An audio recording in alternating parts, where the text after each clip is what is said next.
Hi friends, मैं हूं अकरम शेख और आप लोग देख रहे हैं ऑनेस्ट ट्यूटोरियल। फ्रेंड्स, आज वीडियो में हम लोग देखेंगे कि आर्टिकल्स ऑफ एसोसिएशन के अंदर लीगल प्रोविजंस क्या क्या होते हैं। हमने पिछले वीडियो में हमने देखा था कि आर्टिकल ऑफ एसोसिएशन क्या है, उसका मतलब समझा और उसके इंपॉर्टेंस हमने देख लिए। अब इस वीडियो के अंदर हम लोग देखेंगे लीगल प्रोविजंस क्या है। So let's begin with the legal provision. Legal provisions pertaining to the Articles of Association. Important provisions of Articles of Association are narrated in various sections of the Companies Act 2013, which are as follows. The number one is every person giving signature in the Memorandum of Association has to put his signature in the Articles of Association. जिस व्यक्ति ने भी memorandum of association के अंदर अपनी signature की है, यानी उसने अपना दस्तखत की है, उस व्यक्ति के लिए कंपलसरी हो गया कि वो आर्टिकल्स ऑफ एसोसिएशन के अंदर भी अपना सिग्नेचर करेगा। ये फर्स्ट प्रोविजन है, यानी कि ये उसके लिए कानून है, ये उसके लिए नियम बन चुका है कि ये होना जरूरी है आर्टिकल ऑफ एसोसिएशन के अंदर। Now the second one is the signatories have to mention their address, occupation and other necessary particulars. जो भी सिग्नेटरीज जी है, जिसने भी मेमोरेंडम ऑफ एसोसिएशन में साइन किया, वो आर्टिकल्स ऑफ एसोसिएशन में भी साइन करेगा और साइन करने के साथ साथ वो अपना एड्रेस भी मेंशन करेगा, अपना ऑक्यूपेशन भी मेंशन करेगा और दूसरी पर्टिकुलर अदर नेसेसरी जितनी भी डिटेल्स है वो सारे भी उसके अंदर फिलअप करेगा। The third provision is signature must be done in presence of at least one witness. जब भी ये मेंबर जो है आर्टिकल ऑफ एसोसिएशन में जब साइन कर रहे हैं तो एटलीस्ट कम से कम यानी कि एक विटनेस गवाह होना वहाँ पे मौजूद होना जरूरी है। Fourth one, the company may accept all rules or any of the rules mentioned in the specimen of the articles of association or matters of table F. अगर कंपनी ये आर्टिकल ऑफ एसोसिएशन जो है वो company के लिए compulsory नहीं है बनाना, memorandum of association is compulsory, but article of association ये कंपलसरी नहीं है। अगर आर्टिकल ऑफ एसोसिएशन अगर नहीं बनाती है तो कंपनी जो है वो टेबल एफ जो यानी मेमोरेंडम ऑफ एसोसिएशन में हमने देखा था टेबल एफ, तो टेबल एफ के अंदर जो प्रोविजंस आते हैं उसके रिगार्डिंग उसके डॉक्यूमेंट्स रहेंगे। लेकिन अगर आर्टिकल ऑफ एसोसिएशन अगर बनाए तो company is bound to follow the provisions of the articles of association. अब अगर बना दिया है तो फिर ये कंपनी की जवाबदारी है कि उसको रूल्स को फॉलो करे। Company the company may accept all the rules or any of the rules mentioned in the specimen of the articles of association। तो कंपनी को क्या है, सारे रूल्स को एक्सेप्ट करना पड़ेगा, या तो उसमें जितने भी मेंशन है उसमें से कुछ ना कुछ रूल्स को तो उसे फॉलो करने पड़ेंगे जो आर्टिकल्स ऑफ एसोसिएशन के अंदर दिए गए हैं। Fifth one, a company is bound to follow the provisions of the articles of association. और पांचवा एक प्रोविजन ये है कि जितने भी प्रोविजंस हमने आर्टिकल ऑफ एसोसिएशन में हमने मेंशन किए वो सारे के सारे कंपनी उसको फॉलो करेगी। Company can not escape from its liabilities towards member.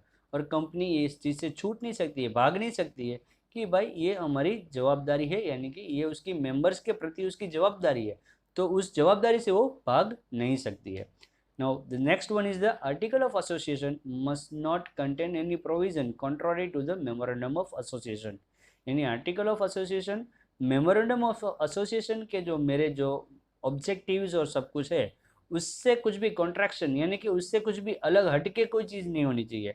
Article of association में सारे रूल्स, सारे प्रोविजंस यानी कि सिद्धांत जो भी है और उसके जो रूल्स है किस प्रकार से वो काम करेगा, वो मेमोरेंडम ऑफ एसोसिएशन में हमने जो चीज़ दर्शाई है उसके अकॉर्डिंगली ही हमारे ये आर्टिकल ऑफ एसोसिएशन के अंदर सारे रूल्स होने चाहिए। Private company has to show the following three special provisions in the articles of the association. जो प्राइवेट कंपनी यानी कि प्राइवेट लिमिटेड कंपनी है उसे स्पेशल तीन प्रोविजंस जो है वो आर्टिकल ऑफ एसोसिएशन के अंदर मेंशन करना जरूरी है। फर्स्ट, देर ये एक पहला प्रोविजन जो है वो कंपलसरी है, दूसरा और तीसरा भी कंपलसरी है। यानी कि पहला, there must be minimum 2 and maximum 200 members in the company. Friends, आपको पता होना चाहिए कि अगर प्राइवेट कंपनी है तो प्राइवेट लिमिटेड कंपनी के अंदर मिनिमम 2 मेंबर होते हैं और मैक्सिमम कितने होते हैं, 200। और अगर पब्लिक लिमिटेड है तो मिनिमम 7 मेंबर होते हैं और मैक्सिमम अनलिमिटेड होते हैं। तो यहाँ पे प्राइवेट कंपनी को ये मेंशन करना कंपलसरी हो गया। Now second one, there must be restriction on the share transfer. अब प्राइवेट कंपनी होगी तो उसके बियॉन्ड 200 मेंबर्स नहीं हो सकते और वो मेंबर्स अपने शेयर्स को ट्रांसफर नहीं कर सकते।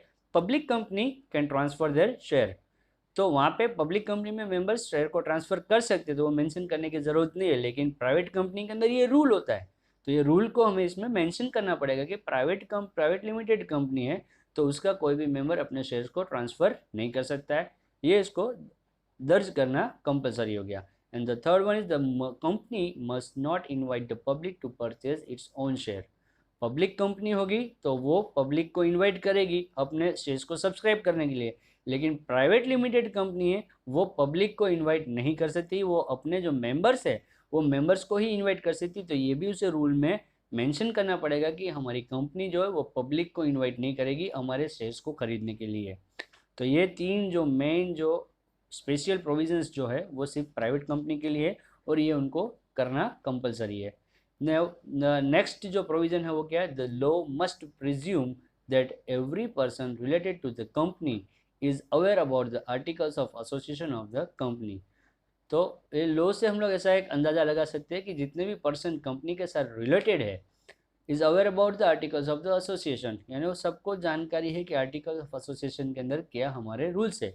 Any such person may inquire about the articles of association by approaching at the office of the company and also obtain the copy of it by payment of requisite fees। कोई भी व्यक्ति है अगर article of association company का अगर हासिल करना चाहता है, अगर उसको चाहिए कॉपी चाहिए, तो जो उसकी कंपनी की जो रजिस्टर्ड ऑफिस होगी, यानी कि जो मेमोरेंडम ऑफ एसोसिएशन में हमने जो रजिस्टर्ड ऑफिस जो बताई है वो ऑफिस को अप्रोच कर सकता है, यानी वहाँ पे वो जा सकता है और उसकी जो प्रिस्क्राइब्ड फीस होगी, जो पहले से हमने जो रिक्विजिट फीस जो तय की हुई है वो फीस अगर वहाँ पे वो भरता है तो उसको आर्टिकल ऑफ एसोसिएशन की एक कॉपी उसको मिल जाएगी। Now the next provision is the company may amend its article of association by passing special resolution subject to conditions of its memorandum of association and provisions of the Companies Act 2013। Company है वो amend यानी कि changes करना, company है वो articles of association के अंदर changes कर सकती है, लेकिन उसके लिए क्या करना पड़ेगा, उसे एक स्पेशल रिजोल्यूशन पास करवाना पड़ेगा। अब स्पेशल रिजोल्यूशन कब पास होता है फ्रेंड्स, जब मीटिंग में मौजूद जो लोग हैं उसमें से अगर 75% लोग से ज़्यादा अगर उस चीज़ के लिए सहमत होते हैं तो उसको बोलते हैं स्पेशल रिजोल्यूशन, यानी इतने से ज़्यादा लोगों ने सहमति हमने इस बात के लिए हासिल कर ली है 75% से ज़्यादा, तो उसको बोलेंगे स्पेशल रिजोल्यूशन। तो अगर हमें अमेंडमेंट करना है, कोई चेंजेस करनी है अगर किसमें, आर्टिकल्स ऑफ एसोसिएशन में, तो हमें स्पेशल रेजोल्यूशन इसका पास करना पड़ेगा subject to the condition of its memorandum of association and provisions of the companies act 2013। लेकिन किस चीज़ को ध्यान में रखा जाएगा, मेमोरेंडम ऑफ एसोसिएशन को ध्यान में रखा जाएगा और कंपनीज एक्ट 2013 है उसको ध्यान रखें, यानी कि उसको मद्देनज़र रखते हुए हम उसका चेंजेस कर सकते हैं।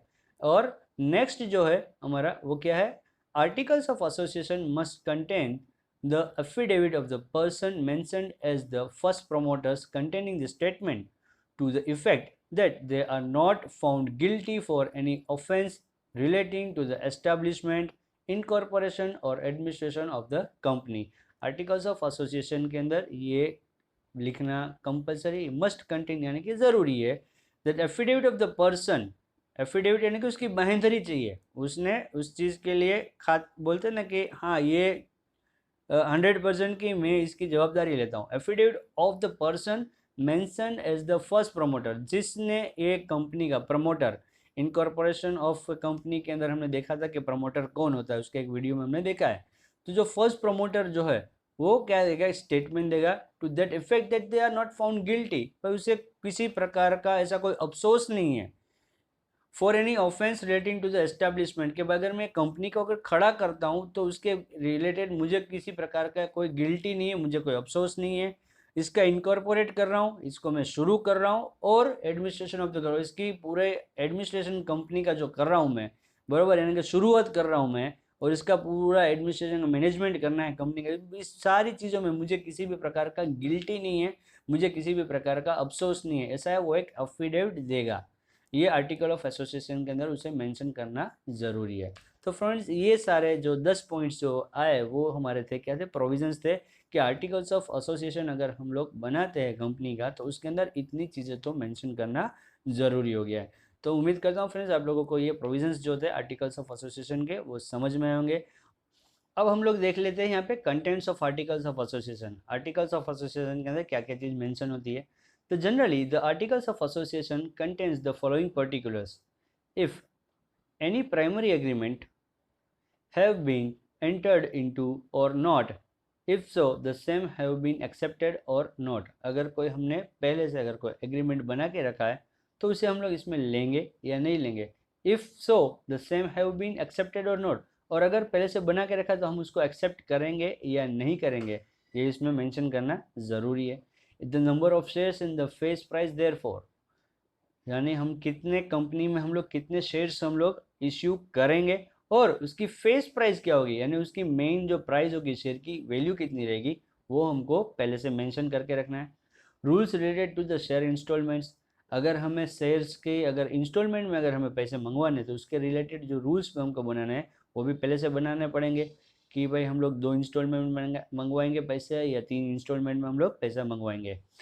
फिर जो रूल एक बार हमने बना दिया तो फिर उसके अकॉर्डिंगली ही फिर हम लोग शेयर्स को इश्यू करेंगे। उससे फिर ऐसा एक बार बना दिया कि हम लोग 3 इंस्टॉलमेंट में मंगवाएंगे शेयर्स की अमाउंट, और फिर अगर हमने लमसम यानी कि सारे पैसे एक साथ मंगवा लिए तो फिर वो हम लोग नहीं कर सकते। फिर उसके बाद में rule relating to the transfer of the shares, share को शेयर्स जो परचेज जिसने कर लिया है शेयर होल्डर जो हो गया तो उसके रिलेटेड रूल बनेगा कि भाई ये शेयर किस तरह से वो ट्रांसफ़र कर सकता है, बराबर कब ट्रांसफ़र कर सकता है, कौन कौन सी कंडीशन में वो ट्रांसफ़र नहीं कर सकता है, उसके रिलेटेड भी रूल्स इसके अंदर मेंशन किए होंगे।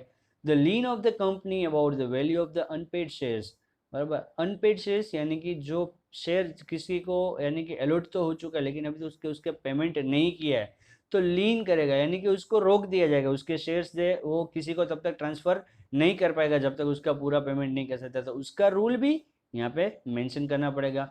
फिर rules about transmission and forfeiture of the shares, transmission यानी कि क्या होगा कि ज़बरदस्ती वो शेयर को ट्रांसफ़र करना, यानी कि अगर ज़बरदस्ती इट मीन्स के अगर सपोज़ के कोई शेयर होल्डर उसकी डेथ हो गई तो वो शेयर होल्डर का जो नॉमिनी जो होता है या फिर उसका लीगल हायरर जो होता है उसके नाम के ऊपर वो शेयर को कंपलसरी, ज़बरदस्ती यानी कि कंपलसरी वो दूसरे के नाम पे ट्रांसफ़र किया जाएगा। यहाँ पे वो बेच के ट्रांसफ़र नहीं हो रहा है, वो ओनरशिप बेचने के वजह से वो ट्रांसफ़र नहीं हो रही, लेकिन यहाँ पे कंपलसरी ट्रांसफ़र हो रहा है। तो जब कंपलसरी ट्रांसफ़र होगा तो उसको बोलते हैं ट्रांसमिशन।